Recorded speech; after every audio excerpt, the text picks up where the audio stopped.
Hey, this is the Cookout Podcast, episode 227. I'm Brando. I'm here with Ryan, and we're going to continue our set review for Kaldheim by doing our Best of the Rest episode. Now hit our theme song!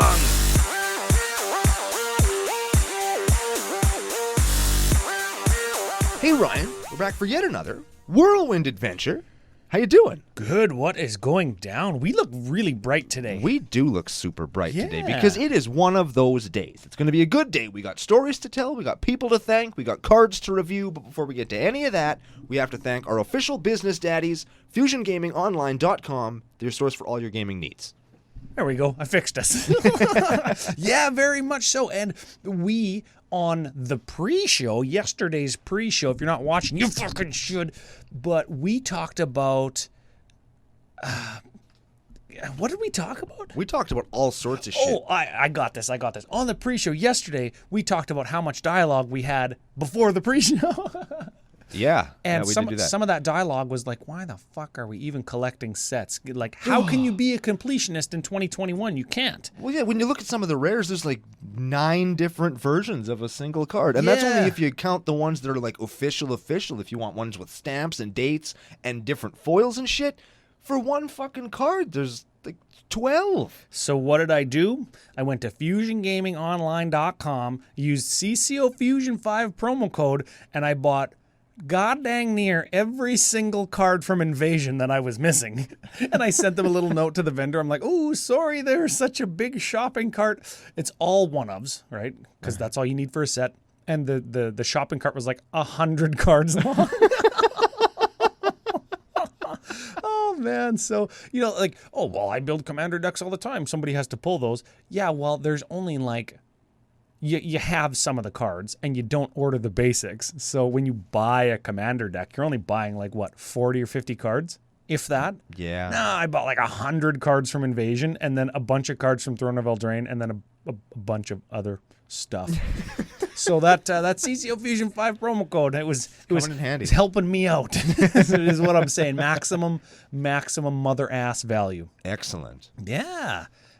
You opened some stuff. You had your initial Kaldheim pre-release open. Yeah, I did flippy. my initial open flippy with FU Lenny and FU Steven, Von Doom, A. Buckley's, and I can't remember the guy's name, friend of Lenny and Stevens. Oh yeah. Very good. Don't feel like you're unmemorable. He just doesn't even remember my fucking name. Yeah, sometimes. I don't remember his last name ever. I forget what his kid's name is. I don't even know if he's married. Forgets where I live. What is this place?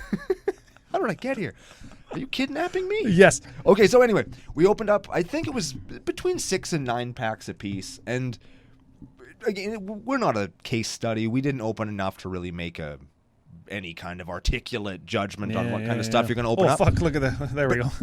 We opened some good ass shit. The foiling's nice, with one exception. Oh, yeah? Because I think we both said that we thought it was going to look really cool, but at least on cam, Von Doom opened a foil forest, and just with all the snow-covered one with the frosty text box? And it, with some light on it, on the camera, it's just... Bet you it looks washed out. It's just white. Well, fuck, dude, that's accurate. You ever driven to my house when it's snowing? I don't remember. But yeah, it's accurate, but it's one of those times where, do you want to be accurate?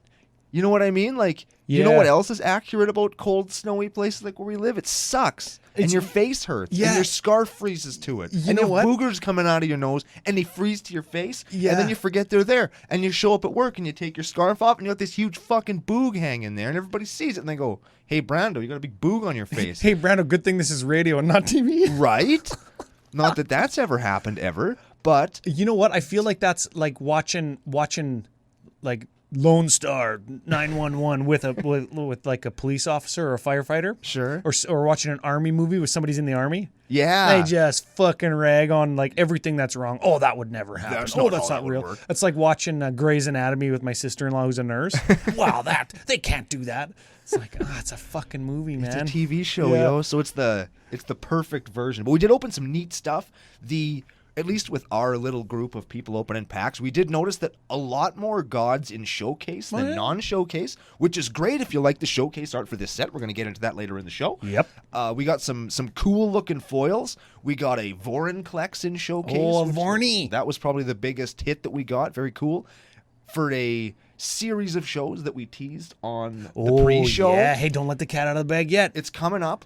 I opened one of the cards that we talk about in one of those videos in foil. Very, very cool. I'm looking forward to mutating it into a game-wrecking monstrosity. Yeah, that's very much so. And because it becomes something, right? Yes. Yeah, it's going to be a nightmare. That'll from all hell. come to fruition. So should we get right into that then? Because we already teased it. We've got some other little business that we can do maybe just right after. Yes. Okay. We've been saying for a long time that we very much appreciate the support of all the patrons over at patreon.com/CCO Podcast. And we had a little goal denoted on their little goal checker thing where once we hit a certain number of patrons, we were going to secure an editor, and that editor is going to be CCO Nationalite Tyler Coates. We've had a lot of dialogue about the kind of video that Brando and I wanted to put together, and we're going to call it CCO Top 5 in 5. And it's not very creative now that I say that out loud because it's exactly what you fucking think. Hey, man, those titles that tell you what you're going to get into is very important. Yeah. If we had a segment that was called Brando and Ryan Have Sex with Hot Women, and then we just talk about magic cards, one, we get banned from YouTube immediately, and two, nobody would go in there and get what they expected to see. Yeah, it'd be a little bit too clickbaity, hey? That's right. Yeah, this is not that, thank God. I wonder if you Googled that, what would come up? Brando and Ryan, not us. Some porn star probably would be having sex with hot women. Yeah. That's probably what would happen. Self-explanatory titles, Ryan. We just talked about that. Yes, Literally just talked about it. You know what? What's going to make Top 5 in 5 special is we are going to curate the lists in one and or two ways. Way one is these are going to be Brando curated lists that him and I come up with a little bit, or we're going to take the temperature of the Patreon supporters on the Discord. We've got a couple channels that we kind of look to for content suggestions. I guess the mission statement of any one list might come from there, or it might come from Brando's idea in his head. And then the other way we're going to do it is just straight up, like, here's some ethereal idea that Brando or I have, and he's going to curate a list, and the fucking Brando style list that you think that it might be. So it's not just going to be like, oh, top 5 red creatures from 2020 or top 5 commanders from Kaldheim. No, like, that's what everybody else does, and we want to give you something that is informative and Magic related, but also entertaining. Yeah, something that's fun. Or something maybe that you hadn't thought about. Yeah, and like everything that we want to do is done at an angle from like how can we make it different and entertaining, right? So that's what these are going to be, and I think the first couple that we've done are kind of that, but we're still getting our sea legs under us, and as we do more, as people like them and submit kind of suggestions for lists, they're only going to get better and more fun, and I'm excited to do like a new type of video. And I'm excited to say that like the support that people are providing through Patreon allows us to. I got a new light to help us with the green screen editing. Oh yeah. Yeah, thank you for that. We got some new beaters that are going to look awful on the green screen editing because they're the same colors. So big thanks to Dolphin Jesus for those. We're going to put those to great use. I assume. Yeah. The patrons didn't buy the beer. Don't worry about that. But they do help us get an editor. And the editor helps us do some After Effects and some little screens and a credit roll to make the videos look a little bit more professional, which I think... Professional and Brando and Ryan, they go together like peanut butter and literal ass. Peanut butter ass. That's what we could. That's what we should have called it. They just don't really go together. Yeah, I guess we could have said peanut butter in the ass. That would have also been a clickbaity title for this new video series. Yeah, so but we wouldn't do that. Yeah, we wanted to roll it out there. We want to say thank you. We want to say that we're excited. We want to say that we're looking for some list suggestions because we came up with a bunch or a few, and then it's like I'll bounce one off of you, and it's like I don't know. You'll bounce one off me. It's like I don't know. It's like, oh, fuck. This is hard. I think we got a few okay ones, but keep them coming. CCO Podcast, CCO Brando. We'll work with them or not, or we'll use them as springboards for sure. And we'll hopefully have some new content coming out there. We're really excited to share it with you guys, and we think it's going to be a lot of fun. Yeah, very much so. You heard the Twitter handles. We talked about Patreon a bunch, but we do have a couple more thank yous to throw out, some FUs this time, if you will. And let me tell you, I got a story coming up. It's not really a story, but okay. Anyways, Okay. first shout out on FU, and this fucking guy wants to make his own ass nickname.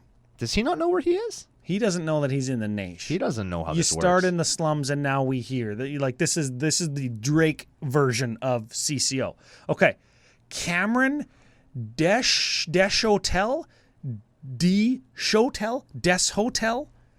You coming up with anything? Cameron Douche Hotel. Douche Hotel. This is where you go when you need to clean out your insides. Yeah.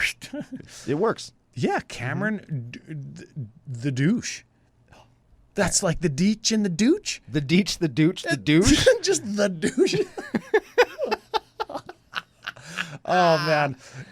Listen, Cameron, if you want to use your own nickname in the Discord, please go right ahead. But you could also be...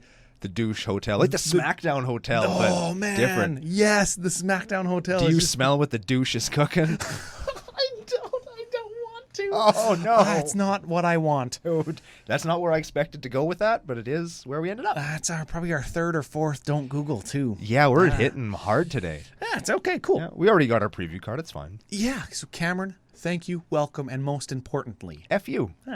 Okay, regular ass name time, right? Okay. Matt Sampson. Sampson, like Swanson, Samsonites, Matt Smith, Swanson, Matt Swampson. Matt Swampass. Ooh. Yes. Yes, there we Matt go. Swampass. That seems like a nickname that would be in the Discord. Definitely. Yeah, that one is there. I'd better see that one show up soon. Yeah. So Matt, big thank you and big. F you. Now, finally, this is the last one, and this is a little bit of a special one because these are friends of ours. We've met them before, and this is, I think, the single biggest, most furious finger blasting I've ever seen in the Discord. Oh, shit. There were memes, there were videos, there were pictures, there were like 100 middle fingers at a time. Were any of them the Bernie Sanders mittens meme with the mittens removed to reveal the double middle finger that you had going on there? Oh, that would be so sick. But if that wasn't a thing, feel free to take that and use it for yourself. yeah, very much so. Big thank you and F you to the boys over at Legendary Creature Podcast. They became our patrons. Wow. I know. Those guys just keep giving. Every time we've ever seen them, we've gotten presents. We've gotten t-shirts. We got those big I Love Beaver shot glasses. Oh, yeah. Yeah, that was so fun. How did they know that we liked beavers? Probably because we're Canadian. Yeah, They're our national animal, I think, aren't they? I think they are. I think that they are. And if they're not, they should be. Beavers are pretty cool. I don't know if they're as cool as a bald eagle, but if like a beaver and a bald eagle were fighting and they didn't have like fucking guns. I don't know. I think that if you shot a beaver or an eagle with the same caliber of gun, I'll bet you're going to do way more damage to the eagle because their bones are fucking hollow yeah, and you shit. can They're shoot a birds. beaver and it won't even die. Yeah. You can drive over one with a fucking truck and it won't die. Yeah, you think geese are hard to kill. Now, geese are meaner. They are more mean. Absolutely they are. But a beaver is hella tough. They're And you super can tough. get beavers, like, do not Google, but you can get beavers that are like 40, 50 pounds. Wow. My dad was on a reservation one time. Guy shot a 60-pound fucking beaver. That's like as big as your dog, except like only this tall. Except super squat and with a big tail and in the water. Yes. They cut down trees with their face. Beavers are awesome. We digress. Legendary Creature guys, Andy and Kyle, big thanks. Welcome. F you already got like the biggest, most furious finger blasting ever. Don't Google that either, by the way. There's 4 or 5. 5 or 6 even. Wow. Yeah. So that's it. We've got our Kaldheim set review. We missed an opportunity last week with the coat hooks. We could have been Coat Hookout Podcast, which is totally funny. Before we get to the review. This is the last little caveat to the review. We know that everybody, all other creators are either super soft on reviews or very proficient at reviews. And we know that we can't take like 6 or 8 episodes in the same week and do like as articulate and all encompassing of a review. Then we're not going to do every single card. Yeah, right. And Most of the cards are shit. So what we're aiming to do with our set review propers, I think, if it's popular, and I think that it will be from now forward, is look at the cards that we're interested in. Whoa, the crank! He got cranked. We got finger cranked. Don't do that. No, there's 6. We got 6. We got finger cranked by a guy in the next studio. But we're going to hit cards that we like, that we're excited about. Hopefully they will make you excited about them as well. If you have cards that you were excited about, remember, in the comments of this video, it's a great place to start the conversation that isn't just telling people to go fuck themselves like most comment sections usually are. Yeah. And we don't really get comments like that unless it's like, go fuck yourself. Just kidding. And then there's like a bunch of like positive stuff. Yeah. But we want to give out an aura about us, or give out the vibe that we want people to be excited to open cards. We're going to talk about the cards that 12-year-old Ryan and Brando sitting on our living room floor cracking packs will be excited about. Sliver Queen. And you can substitute whatever card that you're excited about into the name of the card that we say on the show. And hopefully we can transfer some of our positive emotion, good vibes, excitedness to you.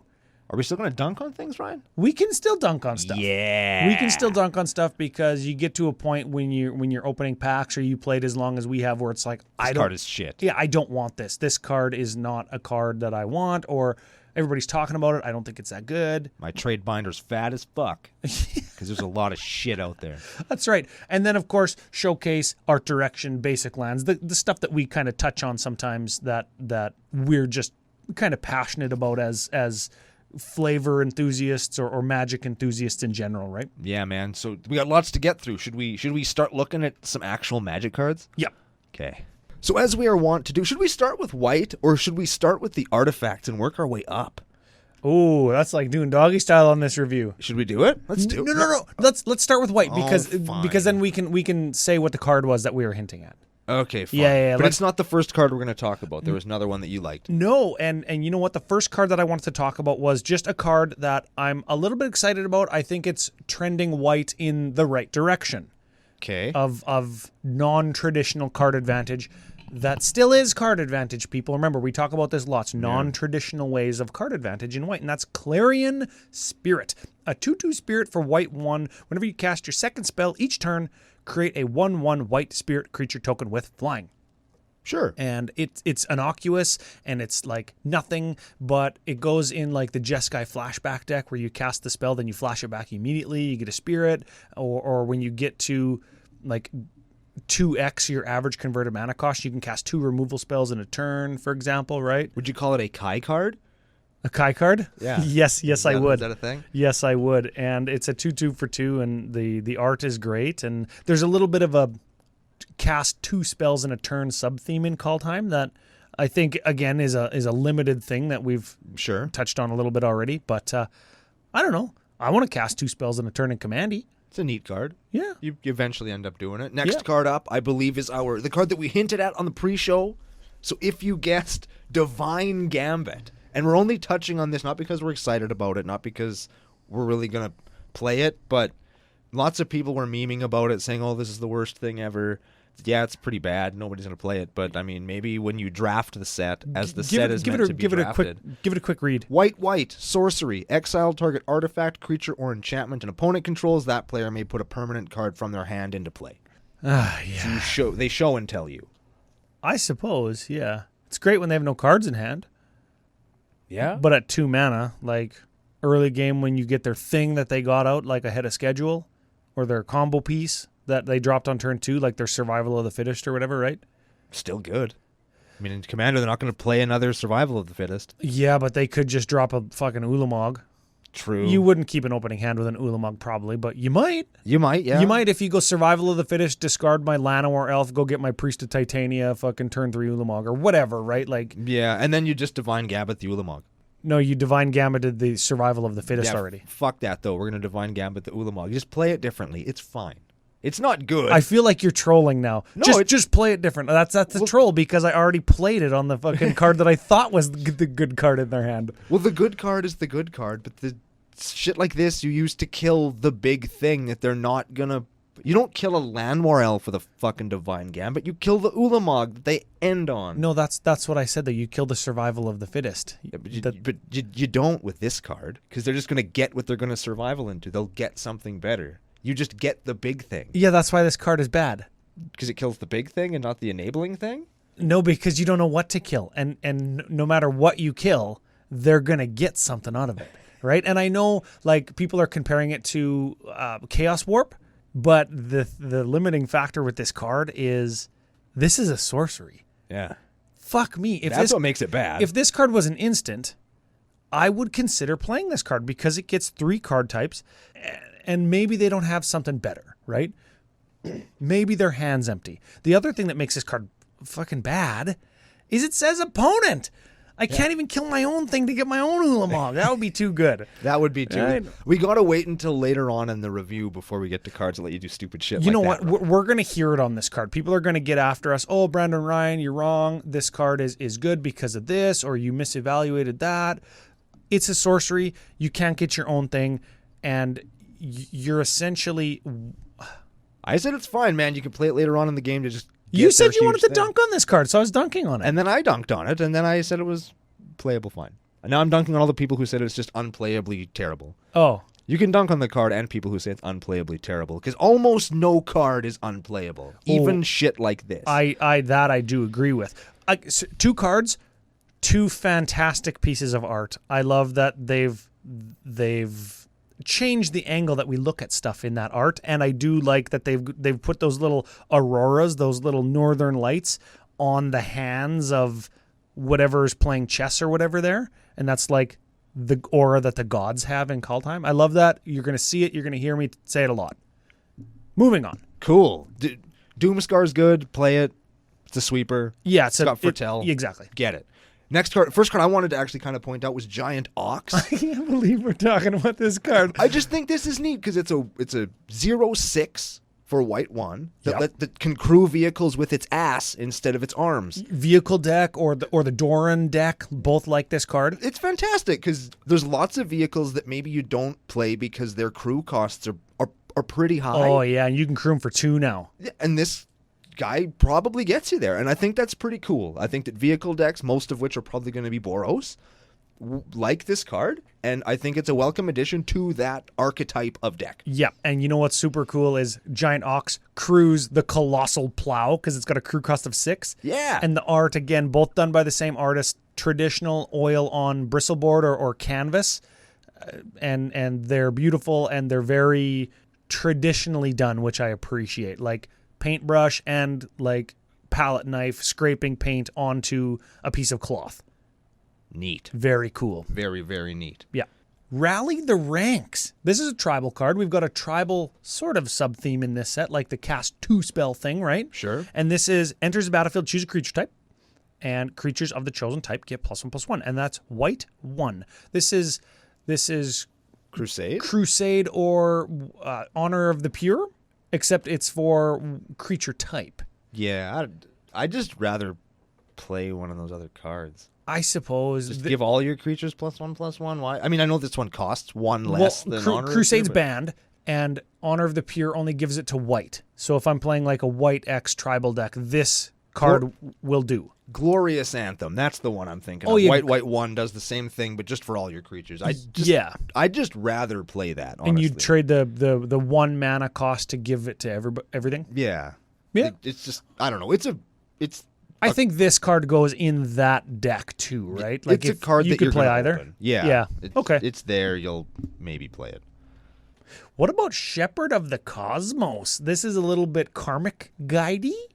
I think there's maybe some combos. When it enters the battlefield, return target permanent card with converted mana cost 2 or less from your graveyard to the B. It's got Foretell for white 3, which is you can exile it from your hand face down for 2 mana. Then on a different turn, you can play it for white 3, and you'll cast it from exile. Watch out for that shit that doesn't let you cast from exile. First of all, like Drannith Magistrate, etc. Right? Yeah. You know what I'm noticing with a lot of the Foretells is it's just the creature's mana cost split over 2 installments. Yes, that is what it is. I kind of wish in that most cases. I kind of wish that it was not that. I don't know why. Do you wish it was more or less? I don't know. I just kind of wish it wasn't just the mana cost. I don't know why. I just look at it and I keep thinking, damn it, why isn't this something different? Like, give me you know what? It's one less white. Which is great. Which is cool. But you just got to do it over 2 turns, right? I feel like that's just me critiquing for the sake of critiquing, honestly. And I don't like to do that, but I don't know. I think it's intuitive in that, like, okay, Shepherd of the Cosmos, for example, costs 6. Foretell plus exile it for 2 is 6. And that's intuitive. And you got to, like, you can hide it face down, and maybe that's an advantage. Maybe it's a disadvantage. Well, it gets it out of your hand, so you can't discard it. If you're at 9 cards, you can just foretell one. Yeah, and during your turn, so you could end step this, like you could foretell it. You can foretell it face down. Yeah, sure. You can exile it face down at the end of your turn, so you can hold up your mana till the last possible moment, right? Even though the spell itself doesn't have flash, when you cast it from exile, like it obeys timing restrictions, but I think foretell is actually, I think it's cool. It's like morph, but for anything, right? And that's it opens it up to things that morph isn't always open to. Neat. Let me talk about a card that I'm both excited about and at this moment in time I do not like. Sure. Runeforge Champion is a 2/3 for white 2. When it enters the battlefield, you search your library and or graveyard for a rune, reveal it, put it into your hand, and then shuffle the library. You may pay 1 colorless mana, then pay the mana cost for rune spells you cast. Like instead of. Yeah. You can just pay 1. Man, I can't wait till we get some fucking more runes. Exactly, right? Like it made you wish, like, why aren't all the auras in this set fucking runes? Why is there only 5 of them? So when I opened one of these, I ripped it in half and crumpled it up and threw it away. You probably did. I did. I think that I did do that. But I think that that's cool because eventually they're going to print more runes. I hope that's what this means. I think, and you know what? Look for runes in future Commander Precons, like we got curses. Yeah. Yeah. Or maybe even in the Forgotten Realms set, there could be runes there, that's right? That's a good spot for them. That's pretty is neat. there runes in D&D? Of course there is. Oh, okay. Jesus. There's everything. I think that one's cool. That's an enchantment tutor on a 2/3 body for 3. And he's a mana dork for runes. That's fucking cool. That's pretty neat. That's a good one. It's cool in the future, but right now, fuck that card. He's not supported well enough, and I hate it. What about Search for Glory? We want to talk about that one? That's a search your library for a snow permanent or a legendary card or a saga card. Yeah, reveal it, put it into your hand, then shuffle, and you can gain 1 life for each snow spent to cast. It tutors for a thing. Let's keep going. Yeah, should we go on to blue? Sure. Lots of talk about this one. Bind the Monster? Bind the Monster. It's an enchantment aura, enchant creature for 1 blue. When Bind the Monster enters the battlefield, tap enchanted creature. It deals damage to you equal to its power. Enchanted creature doesn't untap during its controller's untap step. So it deals damage to me when I cast Bind the Monster? Yes. It's like shitty Vendetta is basically what it is. Yes, but I can search it with my enchantment stuff, and it draws me a card in my Enchanter's deck. I don't mind this card. Yeah, lots of people talking about it, saying it's real good. It's a card that's there. Yep. And if I enchant Giant Ox with it, so it can't crew stuff, I take none. Ooh. That seems like a limited play there. We've done next leveled ourselves. Yeah. How about Cosmos Charger? That's the horse spirit. Of course, goes into the horse deck. It's flash, flying, and foretelling cards from your hand cost 1 less and can be done on any player's turn. So you can just end of your turn, I can foretell for 1 instead of 2. Or if I clone this, foretell for free whenever the fuck I want. You know what I like about this card, Ryan? The art. It's also great. Well, yeah, look where the horse's 6th leg is. This horse only has 5 legs, everybody. This horse has 6 legs. No, it has 5. No, count again. Oh, no, I counted, Ryan. I get what you're saying. Also, remember last week when we were talking about Loki turning into a horse and then getting banged by that horse and giving birth to a horse? Yes. There's the horse. Yes, that's it. There it is. That Sleipnir the horse. I don't know why it's not legendary. I feel like this could be a really cool commander if you want to build around Foretell. Yeah, I guess they did that in the Precon deck. The Precon, proper. yeah. Check out Friday's Precon deck thing. It would have to have been white-blue, right? To encompass all of the good foretell stuff that you want in the Precon. Yeah. So, I don't know. I love the art again. 6 legs or 5 legs, however you choose to interpret that art. That's the great thing about art. Yes, sir. And maybe don't Google horses with extra legs. Correct. Mm-hmm. How about Cyclone Summoner, or as I like to call him, Shitty Rift? Shrift. Let's get Shrifty. Oh, fuck, you beat me to it. I was opening my mouth to say it. Did it. This is a giant wizard, so it goes in our preview card giant deck. That's cool. You can check that out on the YouTube channel somewhere, right? 7/7 for 7. That's cool. When Cyclone Summoning Shrifty enters the battlefield, if you cast it from your hand, return all permanents to their owner's hand except for giants, wizards, and lands. Hey, fucking cool. That's... I don't want to say this is fixed Rift, but it's like if you want to play Rift, but you don't. Yeah. You know what I mean? Because lots of people are like, nah, Rift just isn't my jam. Yes. Here's an analog that you could play and get away with. This is Giant Rift. This is Gift. Get jiffed. Getting fucking gifted. Yes, yes, yes. And if you put it in the giant deck that I hope some people in CCO Nation build, you got all these big giants and they got a whole bunch of chump blockers and you just get gifty on them and you fucking kill them with your... You attack with a 1/1 and do 100. Yes. Okay, do we want to take, we're in blue, do we want to take the opportunity to mention any of our feelings or whatever about the snow mechanic making a return? I think everybody's kind of played out. It's been beaten to death. Snow's back. Are snow basics better? Do we want to talk about any of that, or do we just surmise to say, I don't know if snow's that much better. There's not going to be that big of a shift. It's not going to be so crazy game warping. We're not playing Arkham's Astrolabe. It's not fucking Legacy, even though Commander feels like Legacy sometimes. Do we just go, eh? I think that snow comes with two things that are noteworthy. One, if you play a snow basic over a regular basic, you are playing a snow basic, which gives you a little bit more flexibility than a regular basic. Sure. And snow as a mana type is kind of colorless, so it does give that's the flexibility that snow gives you. There's a card, let me find the name here, Ascendant Spirit, where its activated ability cost is snow mana, so you could pay that with any basic land. Yeah, I'm playing a blue deck, but I steal a fucking swamp from you, and it happened to be a snow swamp. Yeah. I can activate my blue card with a snow swamp. And those are the situations where snow Okay. kind of gives you a leg up, I think. And I don't think that there's a lot of snow hosers out there right Snowzers? now. Snow plows out there right now that are going to make Sure playing... fuck not enough snowplows in Saskatoon right now. Fuck. But I don't think that there's a real drawback to playing them.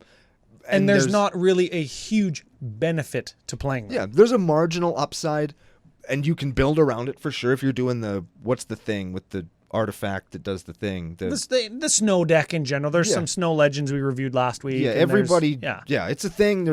But I don't think that it's game warping enough to even spend more time than we already have talking about it. Or need a whole ton of hate for it in our format. Yeah, I mean, I wouldn't mind seeing something that was like snow permanents don't untap on the next untap. Like, just fine. Like Melt or something. Yeah. Oh, that's already a card, I think. But would you ever, like, is snow prevalent enough to even play that? I don't know. Right? Maybe exactly right now, but we go back to our example from earlier this year.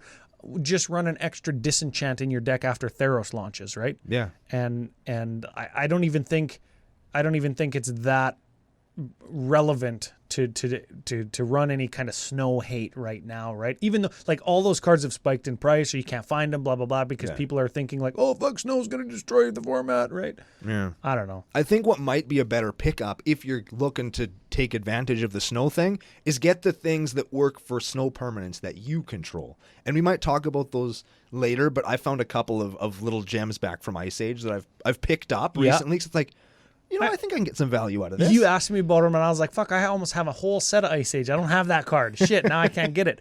You could get stuff that cares about snow stuff like Icebreaker, Mother Ass Kraken. Oh, yeah, you mean the 8/8 for fucking 12? Oh, I love 12. Oh, I love paying 12 for things. But of course, if you have snowlands, it costs one less. So this could be an 8/8 for fucking 2. That is Broodstar. That's Broodstar from Mirrodin that's got affinity for artifacts and it's like a star or whatever for blue. Power and toughness equal to the number of artifacts you control.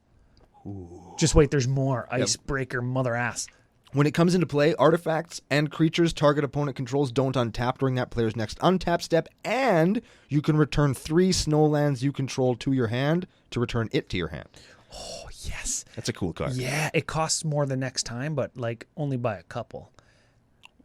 Let's just say you're splashing green in your deck. Oh, yeah. Now it doesn't cost you shit. Yeah. You know what's a little piece of trivia about this card that's really cool? Tell me.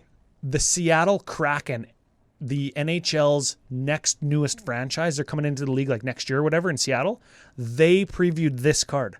Neat. That's cool. Hey, they actually cool. got an NHL team to preview a card, and they've got like however many 100,000 followers on Twitter that might have never seen a Magic card before, right? Like the crossover between Magic and hockey. Well, it does exist because people like sports. Yeah. It's not as deep as like the crossover between like Magic and D&D, for example, right? For sure. So they're reaching new audiences in non-traditional preview card ways, which I think is important and good PR. I agree. Yeah. All right, next up, big time combo card. Lots of people talking about this. You and I are also excited about Mystic Reflection. Mystic Reflection, instant for blue 1. Choose target non-legendary creature. The next time one or more creatures or planeswalkers enter the battlefield this turn, they enter as copies of the chosen creature. This lets us break the rule of Commander. And it has Foretell, too, for blue. Yeah, whatever. Who cares? There we go. There's one that costs more. I like that one. Yeah. There. Now I'm happy. They made the Foretell cost literally as small as they could while remaining colored. We're never going to foretell this one because we want it to cost 2 to get a second copy of our best thing. Exactly. I'm going to put this directly into Brutaclad and the 7 Dwarves. So I can get more 7 Dwarves. Yeah. That's going to be sick. People are talking about this with like Avenger Zendikar, I think, is the big one. Yeah, and they like all your plant tokens enter the battlefield as other copies of Avenger Zendikar when you respond to its ETB trigger, right? Yeah, that's fine. Sick. I think that it's really cool because I can choose my opponent's creatures. I can get a copy of my opponent's commander for like fucking 2 mana. No, I can't because it's only non-legendary. Yeah. They thought of that already? It's balanced. It's a cool card, and the art on it is sick. It's like sharks, and sharks are dope. Yeah. Watch for alters of those on the Facebook page. If you find, I'm going to say it right now, if you find foils of Raven form, grab them. Because they're going to be one of those cards in a few years that are probably going to be a few bucks. I think it's good. Exile target artifact in blue or creature, its controller gets a 1/1 flying bird. That's really good. Think of things like rapid hybridization and... This is a sorcery, and it costs 3. It's still pretty good, though, because it gets artifacts in blue. You know that Annul is in this set, counter target artifact or enchantment for just blue? You know that counterspell exists, right, everybody? Yeah. And once they're in play, neither of those cards do shit. That's right. Whereas this one can get a commander or it can get an artifact that you missed. It was problematic. You know, like I know it's a sorcery and it was balanced as such, but I think that this is going to be a card that people are going to want to put into decks later. Maybe not like high-end super CDH, but I think it's a card that you're going to want to play. I think that you're probably right for that artifact reason. Remember, if you are playing green, you've got like a Song of the Dryads, right? You've got Imprisoned in the Moon. White has Afterlife, which exiles a creature, then they get a 1/1 spirit or whatever, or kills a creature, right? So like at 3 mana, there's analogs, right? And they're, I don't know. I think it's fine. I think it's a playable card. Your analysis is accurate, but I'm soft on it. That's fine. There. Now we're both justified. How about Reflections of Lit Yara? Let's talk about that one for just a second because the picture on it is fucking cool. Yeah, they look like a bunch of Plague Doctors, hey? Yeah, man. And Plague Doctors are awesome. It's an enchantment for blue 5. Comes into play to choose a creature type. Whenever you cast a spell of the chosen type, copy that spell. Copy that spell. Yeah, that is a cool one. That's a cool one. Is that cool or not as cool as like what's the enchantment from M21, the red one that the first spell you cast each turn is copied? Is this better than that or not as good as that? It depends on the deck. That's double cast, I think it's called or something, right? It's an enchantment. It's red, and the first spell you cast each turn is copied. Instant or sorcery, I think. Though this is everything. This is like creatures. Oh yeah, I suppose. So if you put this in a Merfolk tribal deck, that's the most obvious one, right? You play your Lord of Atlantis, you get 2 Lords of Atlantis. Yeah, or if you play your instant Merfolk tribal spell, because it's a Merfolk spell, Yeah. it gets copied. Yeah, this is certainly cool, and you might see this card and the card I was mentioning in the same deck. You can see copy deck, right? These will probably pop up in Sliver decks or Merfolk decks, Wizard decks, that giant guy deck. Calamax decks that aren't Spellslinger, if that's a thing. Sure. I don't know, whenever I see copy, I think of Calamax because he's like the main copy commander now, right? Is Vehicle a creature type? No. It should be. It's an artifact subtype, like equipment. Yeah, it's poopy. What about Blood in the Snow? This is metal as fuck. It's like Boromir getting shot all of the fuck up by orcs. Destroy all creatures, destroy all planeswalkers, then return a creature or planeswalker card with converted mana cost X or less from your G to your B, where X is the amount of snow spent to cast this spell. Yes, black 4. So I can get a 6-drop back from my graveyard, and it could have been a 6-drop that like I discarded on turn 2 to my zombie infestation, not one that died with Blood in the Snow. It just could be any creature. Neat. That's a good one. That's not too bad. Yeah, that's a fucking art is metal too. I don't know. It looks He's got his arms cut off, and he's got shot a bunch. Yeah, I think so. He's got a little stump hanging there. Oh, dang. And then he's got... That guy is having a bad day. Yeah, he's just... he got messed up way worse than Boromir did. You're probably right. Yeah. What about Burning Rune Demon? The 6/6 flyer for 6 that enters the battlefield. You may search your library for exactly 2 cards not named Burning Rune Demon that have different names. If you do, reveal those cards. An opponent chooses one of them. Put the chosen card into your hand and the other into your other hand. Yes! That's a gooder. Yeah, that's going to be another one of those cards. It's just... like Runescar Demon or what's the... Is it Surveil? Where you scry to your graveyard? What's the Surveil Demon? What's that guy? Pay 2 life, Surveil 2? E-Honda. E-Honda. Yep. Oh, yeah, because you got all those hands. Yeah. Yeah. That's it. That's like this, right? Yeah. You get 2 cards, and they could even be the same type of cards. You could get you already have something in your graveyard. You get your Balagad Recovery and your Regrowth, for example. Then you get whatever the fuck you want out of your graveyard. Yeah. Or you just get the thing that you want, and then you get the thing that gets the thing out of the graveyard. Yeah, or you just get like your Path to Exile and your Swords to Plowshares, and you just kill the thing that they're going to block, and then you just kill them. Yeah. Yeah. Yeah. That's this card. Those scenarios, you know what those scenarios remind me of? Gifts Ungiven. I'm not saying Burning Rune Demon is as good as Gifts Ungiven. That card's fucking banned, like in every format except Vintage. Yeah. But this is like the Commander Gifts Ungiven. It's got a 6/6 body. I don't know. Why not? Fuck it. Why not?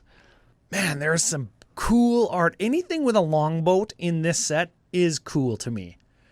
And bonus points if you're also a vehicle.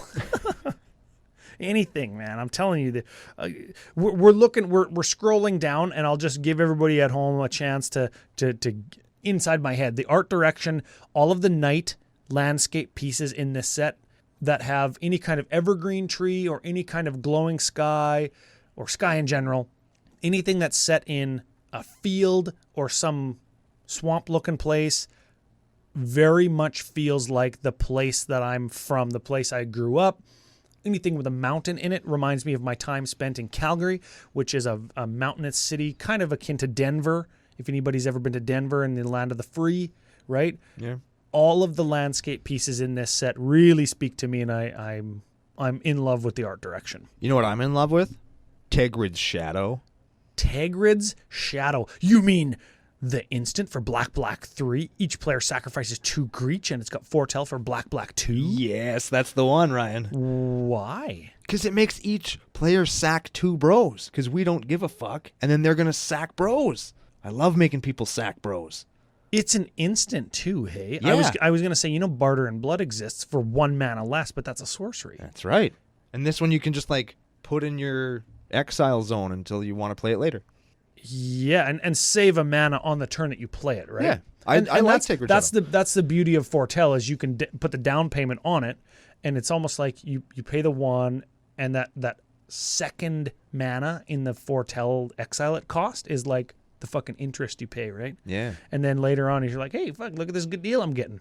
I already paid my interest. I'm not going to get this instant speed barter and blood cost, except on the end of my opponent's turn when they think they're going to have blockers up. I actually really like cards like this because they're kind of a big FU to people that do the Cyclonic Rift Giant, right? Yep. I'll Rift Giant, and I'll have this 7/7 and maybe another creature left over, and then Buddy's got his Incidental Wizard over here, and you got nothing, but you have a Tegrid Shadow, and you can just level the playing field real good. Yeah, you think casting, oh, there's my 7-drop, I've got my 7/7/7-drop that bounced all your shit, and I've got my 14/14 other giant that you like. What's his name?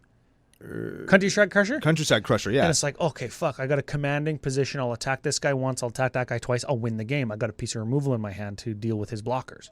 I'm going to win this game.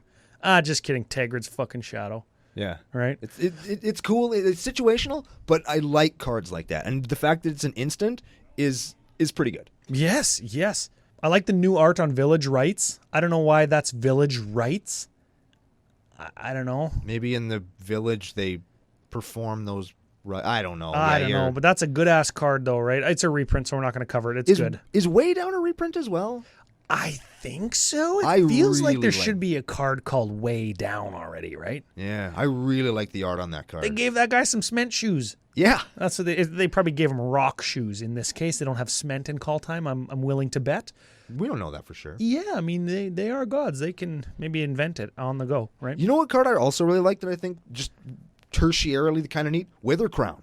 Wither Crown. I thought that card was called Witch Crown. I'm glad that I didn't say it. Wither Crown is an enchantment aura for black 1. It enchants a creature. Enchanted creature has base power of 0. Yep, I like that. At the beginning of your upkeep, you lose a life unless you sack the creature. Yeah, I like that. You just get withered. Yep. That's what that does. And if it's some big Voltron-y thing or some big-ass mother that is going to attack you, this is kind of like, it's not Song of the Dryads. It's not Lignify, but it's kind of like Lignify. It's close. Lignify makes a 0/4, right? Yeah. And this makes a 0x that pings them. Yeah, that's a good pickup. I like that one. Yeah, it's a cool one, and it's just another one of those cards that you kind of, I'll play this. Yeah. It's got utility in all modes. It's either going to do damage to your opponent and keep an attacker off of you, or it's going to kill that damn creature. Yeah. Man, I can't wait to cast that on my own Giant Ox. In my life gain, life drain, Orzhov deck, where I'm trying to win with fucking... You're trying to get your life total to 13 or whatever it is that you can win? Or exactly 1 for near-death experience. That sounds like a CCO deck, man. I'm telling you. Wither Crown, my own Giant Ox, after I fucking plow, I go to 13, I win or lose. Fuck, I don't know what's happening anymore. On to red. And there's some cool giants here, but we already covered them a few weeks back in our Kaldheim preview card where we built that like kind of giant tribal with Battle of Frost and Fire. Giant tribal, giant damage deck. We're talking Calamity Bearer. We already talked about that one. Yeah, Cinder Heart Giant. There's another one. There's the Fling Giant that's available in the theme boosters, right? The red theme booster. So we're not going to go too much into that. What else do you like in red? Let me hit you with this one because I think this struck me as a Ryan card when I ran across it the first time. Dual Strike. Oh, baby. It's an instant for red. When you cast your next instant or sorcery spell with converted mana cost 4 or less this turn, you copy it. And it has Foretell as well. Yes, this is sort of just another in the long line of fork variants. How do I combine those two words? Forkiance? Yes, that is how you do it. Forkiance is the correct I was going to say fixed fork, but I'm like, fork? F-fork? What F-fork, yeah. And fork proper is like $7 trillion now. Just FYI. Yeah, balls that. Yeah, balls that. So if I want fork because I want another instant speed red, copy my shit, everything I'm fucking copying is going to be 4 or less, probably. Yeah. All right? Except for Chandra's Ignition. But you don't need to copy Chandra's Ignition. Copy that. I'll copy the pump spell that pumps my dude up by 4 or doubles his power. So it goes from 4 to +1 is 5 and it goes to fucking 10. It goes to 14 or whatever. And then I'll Chandra's Ignition for 14 and then I'll swing and then you die. Yeah. Right? Yeah. Fuck, I like this card. Yeah, Dual Strike is a cool card. And it's I'm just thinking, fuck, I gotta change my deck. And it's an uncommon. Oh, right? Yeah. So you get a fork effect at uncommon for fork mana, which is, I think that's cool. Get forked, CCO Nation. Here's the Brando card that I wanted to talk about. We don't have to really spend any time on it because it's got Boast, and you want to talk about a limited mechanic. Oh, fuck. Fuck Boast. Fearless Pup. There's my Brando card pick for the day. The 1/1 for 1 first striker with Boast, where it gets +2/+0 when you boast it for red too. That's once per turn when it attacks, you can boast. And you're right, that is pretty cool. Little dog just being all happy that he's burning down that house. Yes, yeah, that is the most Brandoist thing I've ever seen. I wish he had long hair. That sounds like a fucking Brando altar right there. If you want fearless pups mixed in with Patreon sign-up gifts instead of tokens, you want some long hair fearless pup Brandos. I want to touch on this one because it gives me an opportunity to talk about a little bit more Norse myth. Oh, okay. This is fun. Goldspan Dragon is a 4/4 for red 3, flying, haste. Whenever it attacks or becomes the target of a spell, you create a treasure token. Treasure tokens you control have tap, sack this artifact, add 2 mana of any one color. 2 mana. So it's already good. It's already a cool card. It's already a 4/4 flying haste for 5. It already gives you a treasure when it attacks, and it's fucking going to. Yep. And then it doubles your treasure. Oh, so good. So, Goldspan Dragon is a dwarf.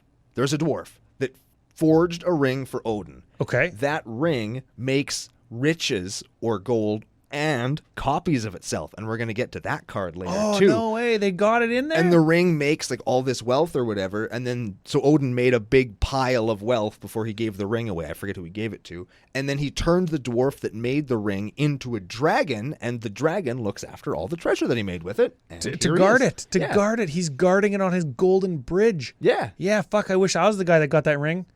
Me too. Shit. Maybe you could be. Maybe you'll open one in Kaldheim. We're going to talk about it later. Oh, man. Okay, let's talk about this guy. This is Quake Bringer. Fuck, I used to know this guy that worked at a massage clinic. His name was Quake.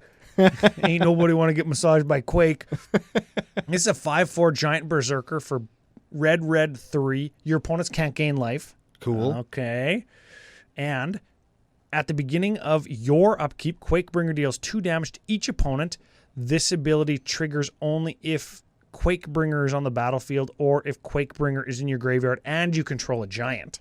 That's cool. It's a 5/4 for 5, which is fine. Sure. But it also has Sulfuric Vortex built into it, which is a card I know you like. Hell yeah. And this works provided you have a giant after this dies. So again, that giant tribal deck that we built a couple weeks ago, straight into it. Hell yeah. Because that 2 damage during your upkeep will be doubled to 4 or tripled to 6 and then doubled, so you're doing 12. Yeah, just because you happen to take a turn. Yeah, just because, oh, fuck, it's my turn. I guess everybody's going to take 12. Fuck you guys. Right? Whoops. Yeah, that is sick. I'm into that for sure. Okay. Tibalt's Trickery. Do we like this? Yes. You do? I do. I was going to say, do we care? Do we want to get into this is what everybody's talking about, why isn't this card white discussion? No. Okay. Fuck all that. I really like this card. I like the art.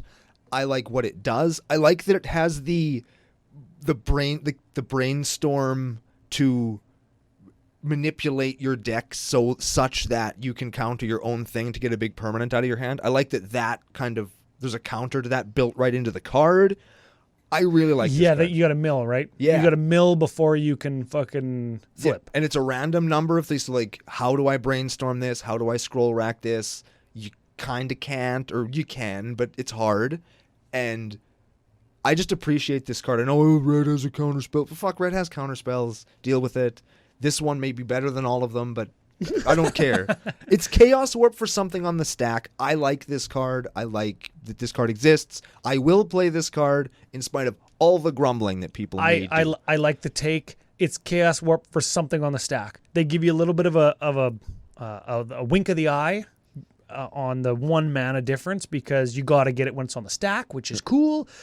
And yeah, you could scroll rack like 3 from the top, 2 from the top, 1, like the top 5 cards of your library you could put back are all 8 drops. And it's like, oh, I could mill 1, 2, or 3, and my 4th card down is still an 8 drop or whatever. Yeah. That's some major setup. I don't think that this card makes scroll rack that much better. Like, you know what I mean? In that one very niche situation, which will happen. It will happen, but probably not to you or I or anybody listening to this show for quite a while. Yeah, there is a I think there's a modern deck that's looking to like cascade into Emrakul with this, right? Of course there is. Of course there is. But it's a weird deck. We're not going to talk about it. Totally the kind of deck that I love where it's like, hey, there's fucking like 30 or 54 land in this, 4 Tibalt's Trickery, and 2 Emrakul and 2 Shardless Agent, and you got to like just mull down to 1 to get your fucking Tybalt's Trickery so you can cast it, counter your own thing on turn 2 or whatever, right? Like, Yeah. I totally love that kind of thing.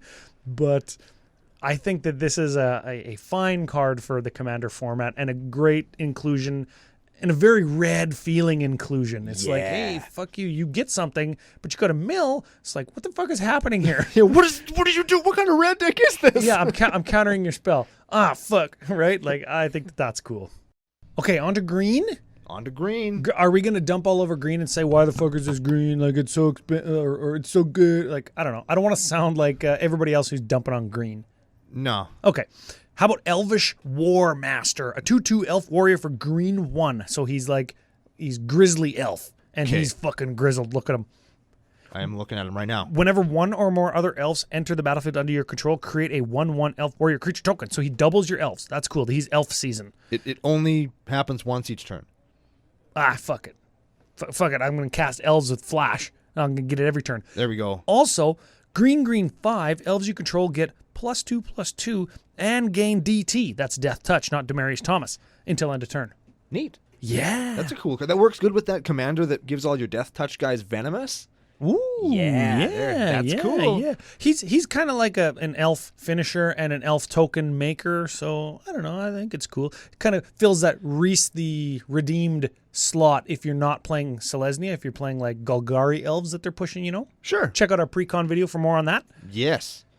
What do you got? What's your first thing? Glittering Frost. I'm going to play that in Estrid the Bald, but other than that, fuck it. That's the enchantment that makes your lands a little better. Sure, we'll play it. Horizon Seeker, I think, is neat, worth touching on. It's a 3/2 for 3, boast of rampant growth, and you rampant growth whenever it attacks. Ooh. Kind of neat. Oh, but you put it into your hand. Oh, yeah. Okay. Yeah, This card sucks. Yeah, fuck that guy. It's because it's Boast, right? Yeah. We just had to just dump on Boast again. Yeah, boast, I think, just is fucking terrible. Brando, it's a limited mechanic. Card I do want to talk about, and we're going to point at our new video content. Yeah. As a quick teaser, we do talk about In Search of Greatness. I really, really like this card for reasons that will be discussed in the video. I will talk about now. The art on it is really cool because I think that's Fenrir, or whatever he's called there. That's the wolf that kills Odin. Yes, that's talking to the squirrel that lives in the world tree. Yes, the world-eating wolf is talking to the world messaging tree, and that big long swirly scroll thing is the squirrel's tail with all the messages from the world that he curries. They're all written on his tail. That's cool, right? Yeah, look at that. It's his tail. I thought it was like some like mythological Norse fucking Aurora ribbon thing. No, it's his tail. And that's going to look sweet in foil, too. Oh, yeah, that's... Yeah, watch for those on the altar page, too. Just, Every Thursday on our Facebook page. I have to pull them first, I guess, right? Like, I crack sealed product on the channel and with CCO Nation, and, like, from that, you're getting legitimate Ryan pulls out of pack, makes Brando drink, altars. Yeah. That's what those are, everybody. I think Masked Vandal is getting lots of hype. It's a 1/3 changeling for green 1. Comes into play, you can exile the creature from your graveyard. If you do, you exile target artifact or enchantment. Oh, and yeah. Opponent controls. That's pretty cool. That thing's got a bunch of things going on for it, right? Yeah. Like, it's changeling, so it's every creature type. That's the tribal kind of sub-theme that we're seeing again. It's a removal spell. Cool. Yes. It's got 3 toughness for 2 mana, which is not nothing. Like, it can block like that chip-in damage that people are getting for 1s and 2s early game. Yep. I think that's a good-ass card. And it comes in a F&M promo pack as a one of those dark promos. You know what I mean? Yeah. Yeah, so you can get actual promos of that one, too. Neat. Yeah, we like touching base on the promos and the extra cool stuff, right? Speaking of promos, the buy-a-box for this set is Realm Walker. Oh, yeah? It's a 2/3 for green 2 with Changeling. Enters the battlefield, choose a creature type. You may look at the top card of your library anytime. I super love that ability on every card that it's on. Just because it's like, hang on, everybody. Hold on a fuck. Yeah. I just like that. I do that all the time. You may cast creature spells of the chosen type from the top of your library. Cool. It's cool. It's no Vizier of the Menagerie, but it does cost 1 less mana. It's just a cool card. And I like that. And everybody's going to get one if you buy a box. So, neat. Yeah. And I've seen the promos. Super neat. They're super cool. Big ups to Wizards for that one. Yep. How about Path of the World Tree?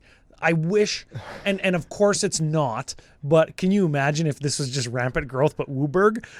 This is an enchantment for green 1, enters a battlefield, search your library for a basic land, put it into your hand. Okay, so Wooburg, and then 2 more. Sacrifice Path of the World Tree. And make sure to listen to last week's review where we talk about the world tree and how it's like the bridge between worlds and shit, right? Yeah. Or however that worked. I don't know. You did the research. It's the connecting force. Continue. Okay, yeah. When you sacrifice it, you gain 2 life. You draw 2 cards. Target opponent loses 2 life. It deals 2 damage to up to 1 creature, and you create a green 2/2 creature token. Bear. This is very akin to Last Stand from Apocalypse, where you get those types of benefits for each type of basic land you control.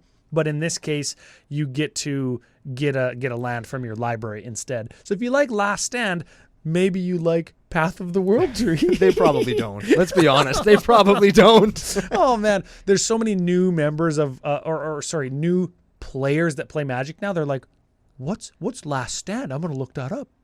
Hey, cool. And look at that art. I'm going to play that instead of Path of the World Tree because it's kind of better. Yeah, I love Wooburg. Wizards gives me hidden 5-color fucking commanders in every single set, even if it's on the back of a card. Yeah. Anyways, any sagas you want to take a look at it besides Battle of Frost and Fire, the number 1 motherfucking preview card of both this show and the entire set? Yes. Yeah, it's a good card. We did a whole video on it. Yes. Should check that out. Yeah, Patrick Chapin and Mike Flores were touting it as playable in Standard to kill non-giant things because what's the adventure giant, the red one? Not Beanstalk Giant, but the I know this one. Thunderfoot? No, the one that stomps. I don't remember. Oh, God damn it. I have the picture in my head. Me too. And everybody knows, and I know what the card is called. Everybody scream it really loud at the show right now. I think I even texted it to you, the name of it.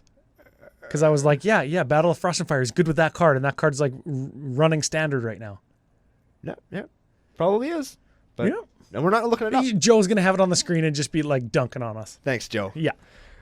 Art direction on these sagas.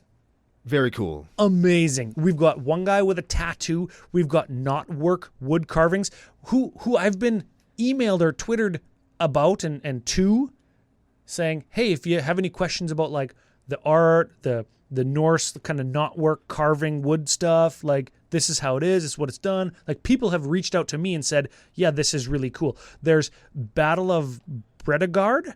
That's like a bas relief where they like etch it into metal or they put like a chemical on metal and then etch into it with acid and they wipe the chemical off. So the place that has chemical isn't etched, right? Like these are so fucking cool to look at. And we're going to get to at least one of them in a second. We want to talk about Emerson Predator. Sure, yeah, Emerson Predator is a 3/3 flying vampire dragon. Ooh, we haven't seen one of those since like Odyssey with Vampire Dragon. Yes. For red, black 2, whenever it becomes tapped, exile up to 1 target card from a graveyard and put a +1/+1 counter on it, and you can sack another creature to give it indestructible until end of turn and tap it. Oh, so whenever you regenerate it, in air quotes, it gets bigger. Yeah.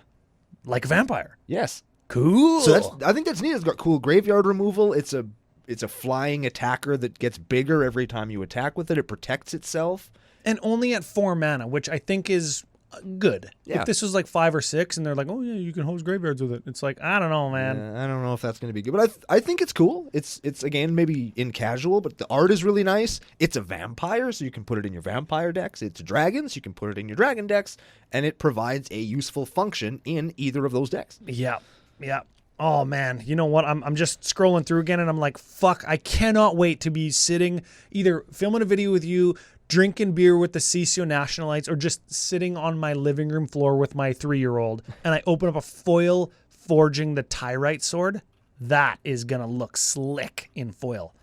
As is King Narfi's Betrayal with that armor. Man, that's fucking cool. Some of those are pretty cool. I don't know if we're doing them a disservice by not talking about them, but one of them that I actually am secretly excited about, I think I'm going to try and horn it into Omnath. Oh, I love horning it in. Is Waking the Trolls.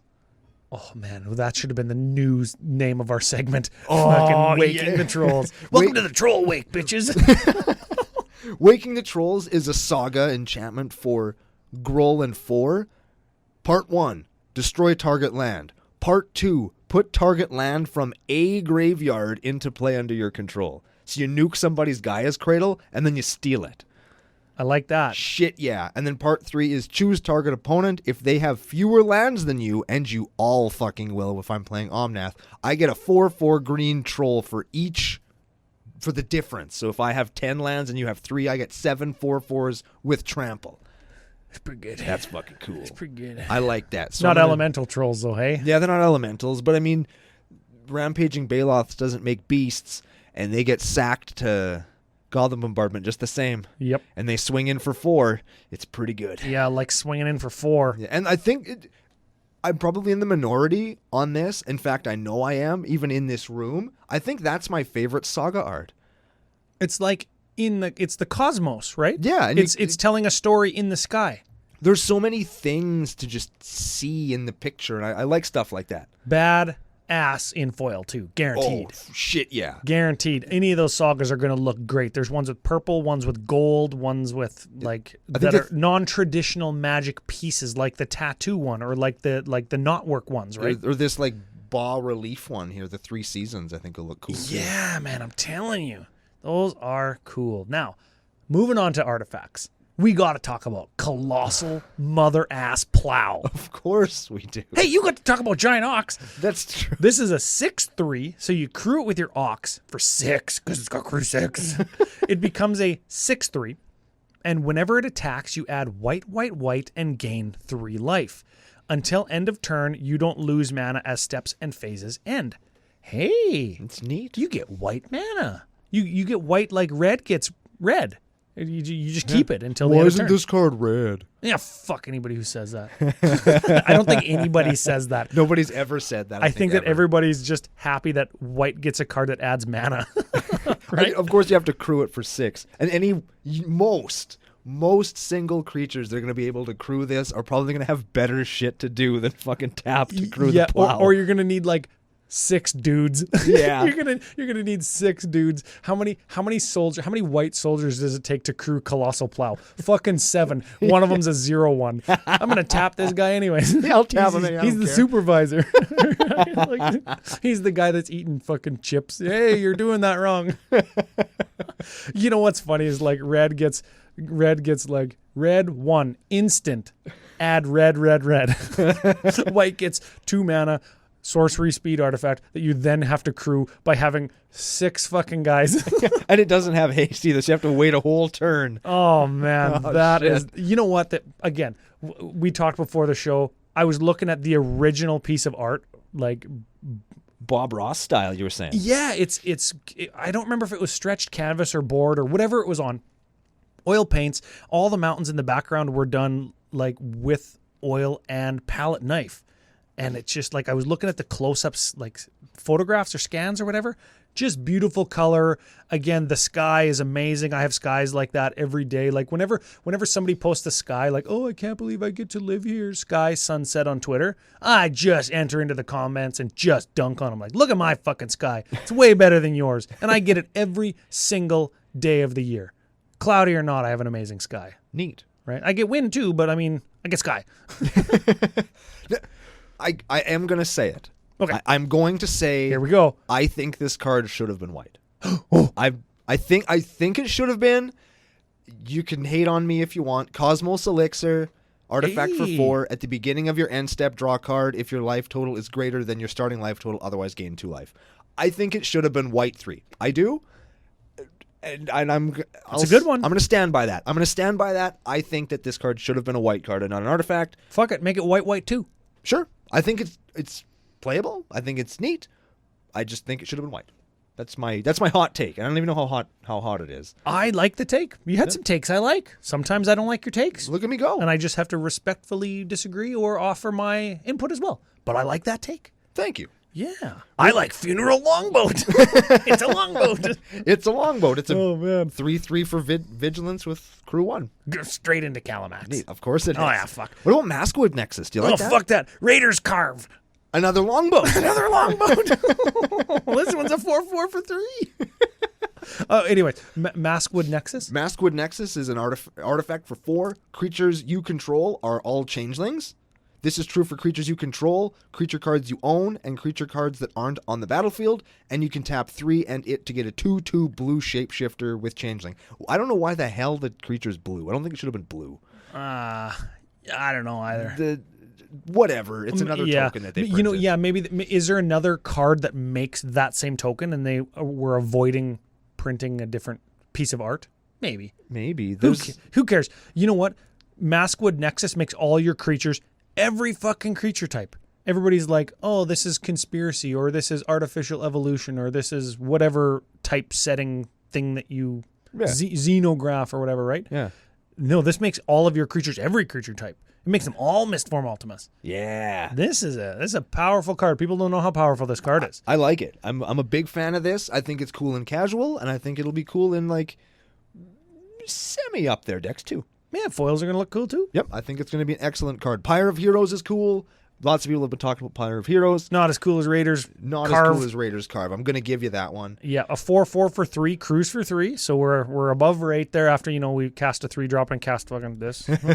Anyways, when it attacks, look at the top card of your library. If it's a land card, you can put it onto the battlefield tapped. Neat. Perfect in Calamax because I only play 30 land. I need them. I'm never going to hit off of it, but if I do, look out. Watch out. Watch the ramp and go. Replicating ring, we talked about that ring earlier. Oh yeah, give us the lesson. That is the ring that Odin wore that made more wealth, and then he made the dragon to protect the wealth. In the card form, it does essentially exactly that. It's your 1 mana of any color, 3 mana rock. So whatever. It's Manalith for Dana Roach. That's right. Yeah. So Dana Roach loves this card. And then it has the beginning of your upkeep. You put a night counter on Replicating Ring. Then, if it has 8 or more night counters on it, remove them all and create 8 copies of this. Whoa. A night counter? Like night, like N-I-G-H-T. Yeah, like night as in not day. Oh. It's dark outside. Is that our first night counter? I think so. I don't know. Who knows? There's crazy counters out there. I think it's neat. It's like it's a rock with a funny upside. I think that's cool. We could proliferate that and get a bunch of mana. I'm going to throw one into Atraxa. Yeah, of course. Because I think it's going to be really funny if I can get 8 more of them. Does it matter that it's snow? That's a snow artifact. So maybe if you're playing anything that cares about snow and you switch your lands to snow, maybe that contributes to that very marginal upside we talked about. Maybe. Yeah. I want to move on to the category, why aren't these runes? Runed Crown and Weathered Runestone. Artifact Equipment Rune. Why can't we have that? I know we have enchantment aura runes. Because runes are carved onto. And I think that's fine. I think they're only auras because that's how magic cards are templated. Yeah, they're mystical. They're not a thing that you pick up. They're a piece of magic that you need to do. Yeah, I think that's fine. But this could be Artifact Equipment Rune, and Weathered Runestone is the card I actually want to talk about. It's a good card. Weathered Runestone's 2-drop artifact, not snow, despite being snow in the art, not rune, despite being a fucking runestone. Non-land permanent cards in graveyards and libraries can't enter the battlefield. Wow, beautiful. Fuck, hey? Yeah. Okay. Players can't cast spells from graveyards or libraries. Does that turn off Cascade? No, it doesn't. Does not, because you exile and then you cast from exile. There we go. Important. Yes, very important. Does turn off Flashback. Yep. Yes. Does turn off. Oh, that bullshit Panglacial Worm or whatever, where you can play it as long as you're searching your library. There we go. He's a snow creature, I think. I don't know if is he is. He might be. Maybe I'm thinking of a different he's fucked one. now. Yeah, he's screwed anyway. Cut him from all your decks because there's Weathered Runestone now. Yeah, very this is good much graveyard hate. I like this card. This is a gooder. Yep. I think that, and again, I'm happy that can't enter the battlefield, right? Yeah. Just straight up. You can't reanimate. You can't Twilight's Call. Despite how hard I try, I still can't Twilight's Call through this. Fuck everybody. Let's move on to the lands, and we've got the completed pathways, right? Yep. That's great to see. These are good. You play these? Yes, I do. I like the pathways lots. I own exactly one, and I play it. I have a play set of them in comic book art, and I play them. Oh, very excellent. Hell yeah, they're cool as shit. Okay. And we've got snow duels. They ETB tap, but they're fetchable because they have 2 types. You can, again, look to our new top 5 and 5 segment coming out shortly this week or as soon as we get it back from Tyler. And we do go in depth on these, and we do touch on them again in our pre-con review, or more specifically, the distinct lack thereof. Yes. Anyways. Anyhow, what about these tap a bunch of mana, them, and sack them to do a thing? Oh, fuck lands? yeah. You know that I like them. I love lands that do shit. I Yep. love non-basics. I love stuff that comes into play tapped because I don't care.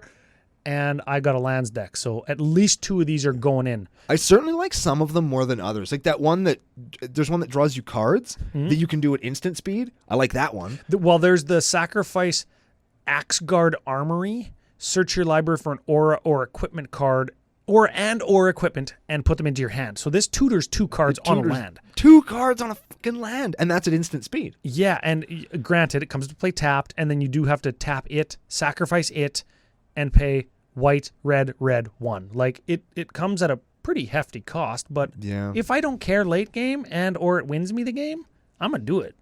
Yeah.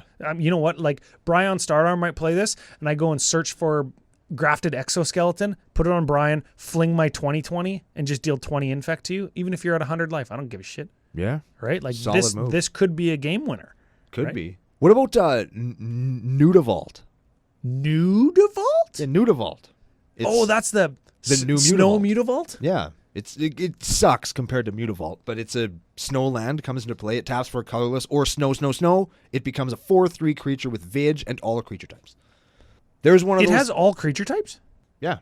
Yeah, it's Mutavault, but snow. You have to tap more mana to get it to turn into a creature because And it's all creature types, yeah. frozen. Yeah. It's a cool card. Oh, yeah. I didn't know it was all creature types. This might be a Zata card. I got to switch all the fucking snowlands. See, there's one of the marginal benefits, because this can God go damn into it. any deck, any color Do deck. you know this can go how in. many foil old frame basics I had to hunt down artist signatures to get that deck looking good? Do you know how many foil? No, I guess there aren't any foil snow covered. Well, there is now. Well, not Old Border. No, not old border. God, I have to alter them. Okay, listen, this is an actual good example of what people are saying. Does the marginal benefit, in this case, like a 4/3 all creature types land, but I have to switch to snow, does the marginal benefit justify me removing all the expression from my deck when I'm not playing strictly to pwn CEDH noobs? Right? Like, if I have old border foil signed at Magic Fests basics, but this card makes my deck better, where's the balance? Do I cut my expressive cards for a better deck? I think that you should never do that. Ever.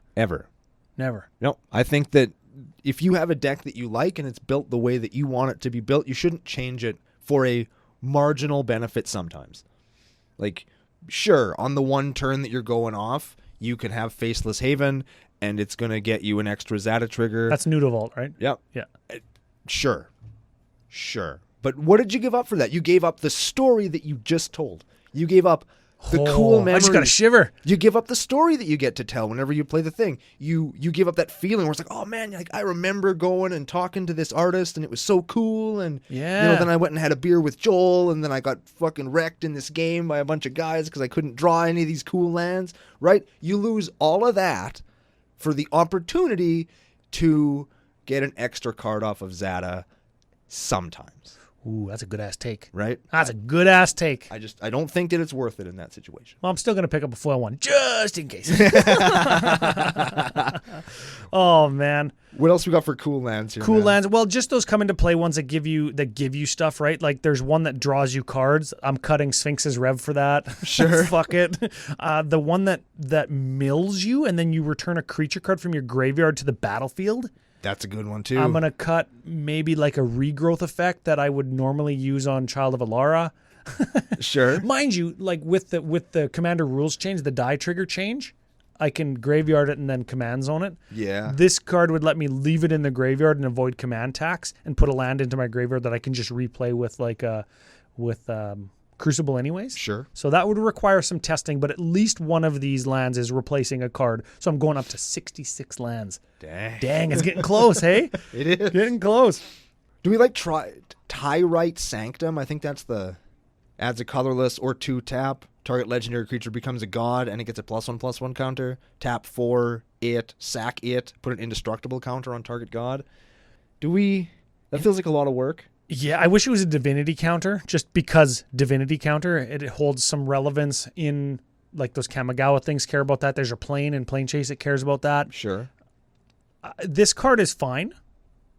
I think Tyrite might be what they eventually end up mining to kill Phyrexians. That could be a thing. The sword that everybody wants, the Tyrite sword, right? Right. It could be like the sword that, Elish Norn or whoever wants. That's why Vorinclex went there, so he could get it. Then he gets fucking offed by Kaya or whatever. I don't know. Okay. Yeah. I don't know anything about it, but I'm not paying attention to no damn story. Okay, last card before we hit up some more of the artsy fartsy basics and kind of the stuff that makes it feel special to us. What's your last card? The World Tree. The World Ass Tree. Enters the battlefield tapped. Unplayable. Taps for a green. Ooh, so wait, brings it back. Very playable. As long as you control 6 or more lands you control have tap to add mana of any color. Cryptolith land. Neat. And it has white, white, blue, blue, black, black, red, red, green, green, tap, sack it. Search your library for any number of god cards and put them into play. Ooh. Better or worse than Door to Nothingness? Better or worse than Old Progy Tits? Progenitus. I don't know. This is the god tribal finisher, and it's not legendary. What the hell? Well, we can both be at the World Tree at the same time. We can both be at the World Tree at the same time anyway, thanks to the new legendary rule. Oh, yeah. Like, why isn't this legend? It's the World Tree, not a World Tree. Well, they want to make sure that if I copy myself, then I can be at the World Tree twice. It doesn't make any sense. Oh, yeah. It doesn't. It's the unifying factor of all the worlds. There's 9 worlds of the thing, and each one of them is in the boughs of the World Tree. It's the...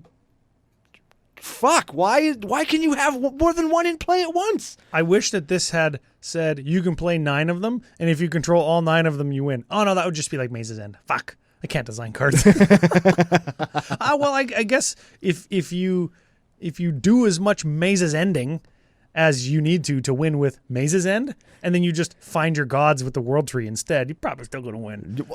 Do you, though? Ooh, gods are pretty good.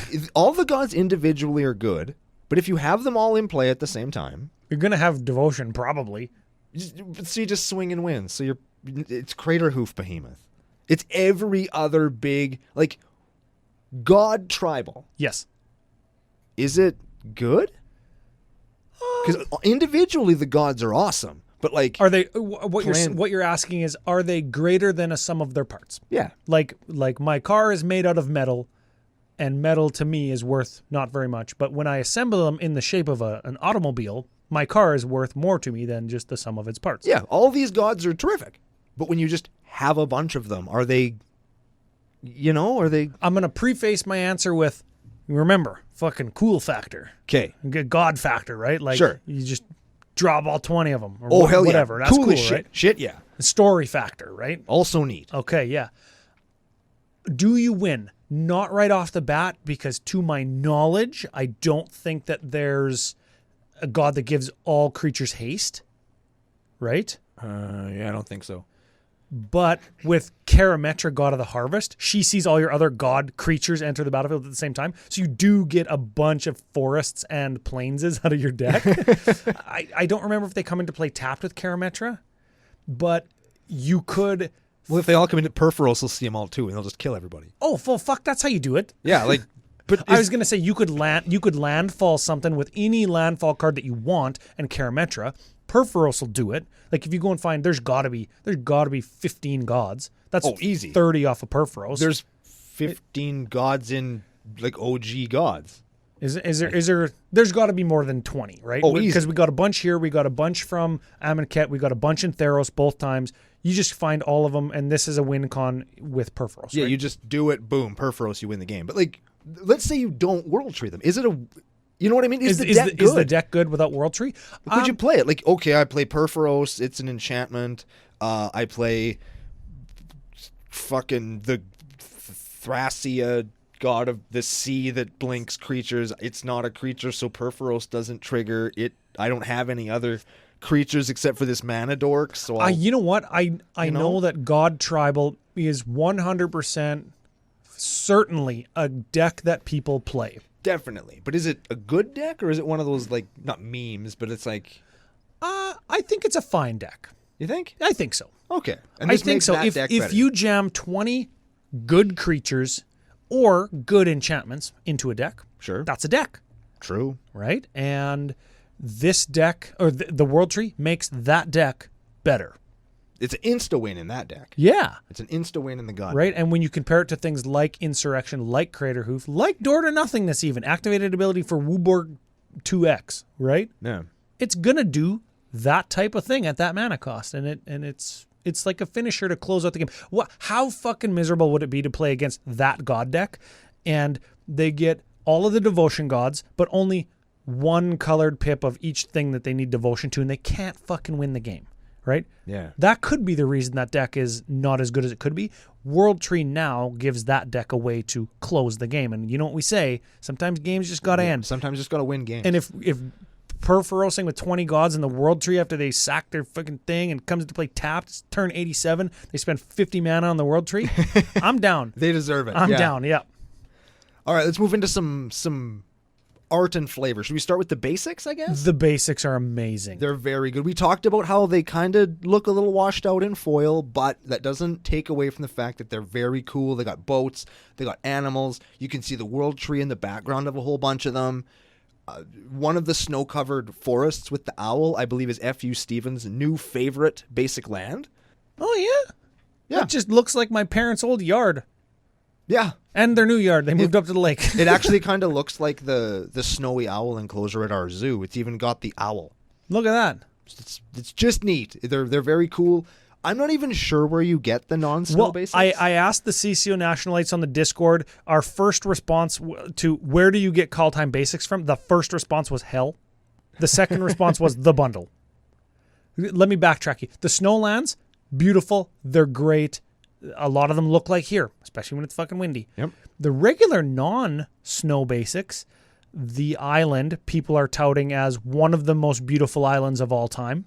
And very nice. If you've ever seen the Aurora Borealis in northern Canada or Scandinavian countries, I'm sure get that kind of northern lights, we call them, as well. They are amazing. And when you get them bright enough, they will silhouette trees like that island does. Yeah, that's real life. That's like a picture of up north. It's 6 hours north from where we're sitting right now. Yeah. You'll see that at night on a clear night. And traditionally, they are green like in that art, but I've also seen them be purple and orange and pink when, there's a particularly large blast of fucking solar radiation hitting the earth, right? So love it. It's going to... if you get them in the bundle and they come sealed in those packs of 40, 50 lands or whatever, I'm not sure if that one is going to be available in foil, but the moment it does, it's going to be the basic from Kaldheim that instantly goes up to $20, $25 foil, like the little lightning and tree planes from Odyssey, right? Mirage? No, it's Odyssey. Okay. Mirage got the zebra lands. Right. Right? It's going to be the Phyrexian language swamp from Jumpstart. That's $25. It's going to be that one when it hits foil, right? Yeah. The swamp looks like here. The plains looks like here. The mountains look like fucking Calgary. Yeah. Right? Like great art in the set. And lastly, but certainly not leastly, we got the showcase art, the Norse wood carved frame thingy, combination comic and other type of art sitting in here. Very popular so far. What do you think, Ron? I think that, and this isn't a knock against them, but I feel very strongly that the art used in these showcases looks very much like the comic book style art used in the Ikoria showcase cards for the most part. Some of these, like the Varagoth Bloodsire, right? Done by Ian Miller, one of my favorite Magic artists, right, does not look like that. But the Cosima God of the Voyage one, where they're holding that what is that? A sword or something? It's a dolphin. A dolphin? No, but behind the dolphin. Anyways, the Cassima God of the Voyage one, it'll be up on the YouTube screen, looks like a comic book art from Ikoria. And I love those, and so did you. Yeah, I'm a huge fan of those. And these ones feel like that, and I also love them for that reason.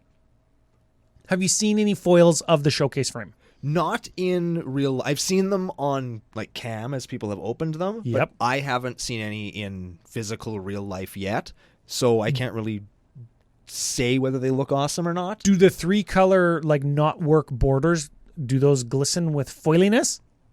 On cam they do. They seem to. Oh, okay. Well, if they seem to on cam, then it's probably more true in real life, right? They seem pretty nice. I loved the Ikoria ones. Yep.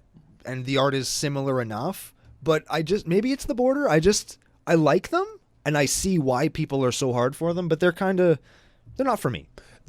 I won't be trying to collect a set of the showcases from this one as I did in Zendikar and Ikoria. Okay, I get you. The border I think is love it or hate it, and I'm even split like internally myself because I do love the detail on the border, but it is busy. Mm-hmm. And the 3 different colors of knotwork and border and frame on the cards is nice. It adds an extra pop, right? But it makes them busy. So I moved to the black, and the black is like, oh, it's black and it's gray, and there's not a whole ton of color to it at all.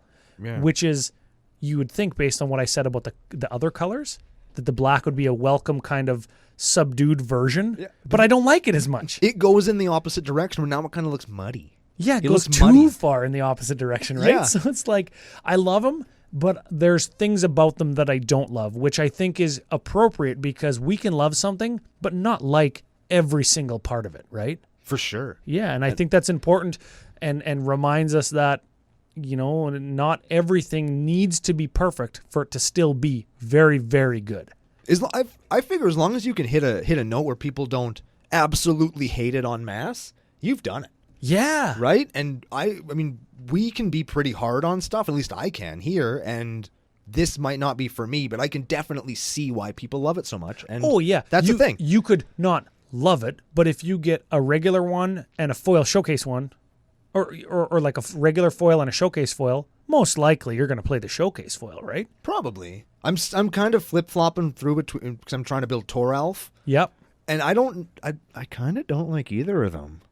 You don't like the regular one or the showcase one? No. That showcase one with that skeleton getting electrocuted? That's going to be pretty fucking badass. It certainly does look like an actual metal album cover. It's on the other side with the fucking hammer. Yeah, from like the late 80s, early 90s, I think right? that Toralf's hammer actually is the Kill 'Em All album cover from Metallica, like their first studio album. It's obviously not, but that's a fucking altar that you could do and people would like it. Yeah, there it is. I think they're great. I love the high contrast. It has super high contrast stuff, like lots of blacks mixed with whites, and all of the colors in between are vibrant. They're like solid reds, solid greens, solid blues, and I appreciate that. It's while it's comic booky and metal art covery, it's also really pop arty. And you can do just a quick search, pop art on Pinterest or Google or whatever, and shit'll come up like skull pop art, right? And I've done altars like that, and I really appreciate it. I think it looks really cool. And the last card we'll mention, the last one. What do you think? The card that everybody wants, the most sought after card in the whole set. Especially if your name's Dana Roach. Yeah, everybody's so hard for it. Svella the Ice Shaper Showcase Art. Svella the Ice Shaper Showcase Edition looks like a poorly drawn 1939 Disney cartoon that somebody like redid. But they were drunk. They did like a purposely bad caricature of a bad Disney drawing in super high detail. I just fucking love it. I desperately want one of those. Oh man, that desperately is cool. want one of those. So I'm super looking forward to grabbing one of that. Oh, and there's a Vorinclex with Phyrexian lettering on it too. Oh yeah, get those foil Phyrexian Vornies for fucking $100. No, just the unfoiled ones I think are $100. I don't know. I don't even want to think about what the no ones are way. Be. Yeah, that's pre-order pricing, but shit, titty ass. Yeah, well, man. You know what? You can get all those showcases and everything from FusionGamingOnline.com. They're your source for all your Kaldheim needs, your showcase border needs, your sealed product needs if you're in Canada. Sure. And don't forget CCO Fusion 5 promo code. 5% off your order. Get them while they're hot, right? We don't know if there's going to be any product availability orders with booster boxes or collector packs.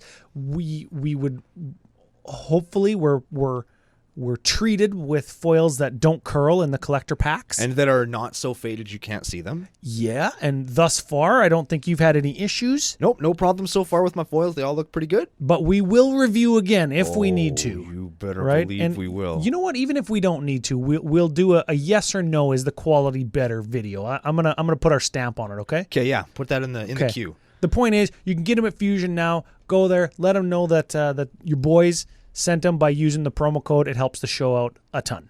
So there it is. There's our best of the rest review for Kaldheim. Lots of good stuff coming out. Lots of things that I think Ryan and I are both excited to be opening.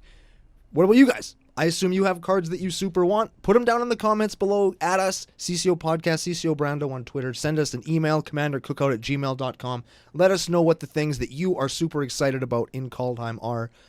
Thanks again to FusionGamingOnline.com. They are your source for all your gaming needs and our official business daddies, helping us keep the lights on for all of you who listen to the show with your ear holes and your eye holes and any other hole through which you intake your podcast and Magic the Gathering content. Especially other holes. Yes. Thank you very much for being here, and we'll be back next week with another super exciting deck on another super exciting episode of Commander Cookout Podcast.